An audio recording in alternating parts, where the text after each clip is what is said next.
Hi community, it's me again. Today, let's apply what we have learned. What's the best way to know if we have retained the knowledge? Let's do the mock client exercise. I know you are all excited, so let's start. I exercised some ISOs when the strike price was the same as the fair market value. My company is doing a buyback where I can sell my shares to them. Can you help me? Here are my details of the ISO shares I'm holding. Number of shares exercised or held is 10,000 shares. Strike price is $1. Exercise date is May 1, 2022. As of today, September 15, 2024, the company is doing a buyback for $3 per share. I want to sell 10,000 shares. What will my taxes look like? At the start of the meeting, we were provided with the details of the ISOs. Client wants to sell the ISOs and is inquiring how will this affect his taxes. First, let's compute for the total gains and losses of this transaction. It will be the fair market value at the time of sale less the strike price. Since the client is looking at selling 10,000 shares, we will recognize 20,000 gains or 10,000 shares multiplied by $2. The difference between the fair market value of $3 and the strike price of $1. So, option C is wrong. Next, let's identify if it's gonna be short-term or long-term.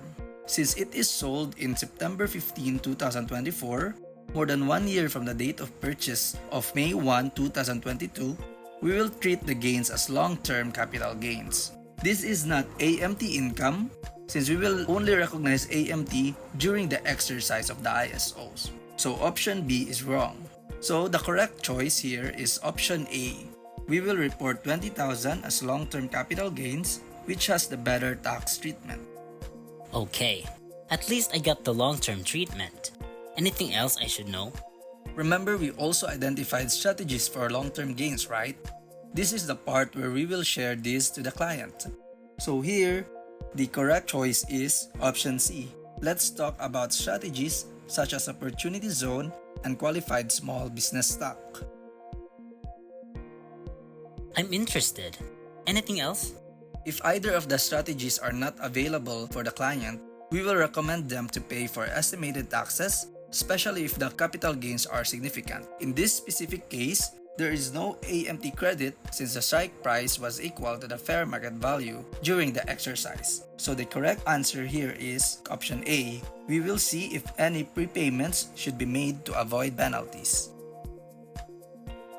What if I took all the sale proceeds from my ISOs to buy other stocks? Will that allow me to not pay taxes on my ISOs? The client will still have to report the ISO gain as income. So the correct option here is the first one. Darn, I was hoping for some kind of miracle. Once I sell these, I'll prepare to pay taxes on it. How will this look on my tax return? So the first option is the correct answer.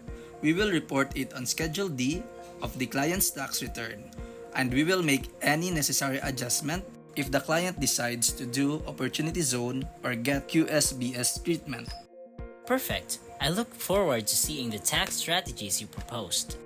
We'll set another meeting to go through this in more detail before I sell the shares. Thanks for all your help. Alright, client is satisfied. At this point, I hope you have already mastered the topic. Let me know in the comments what you want me to share next.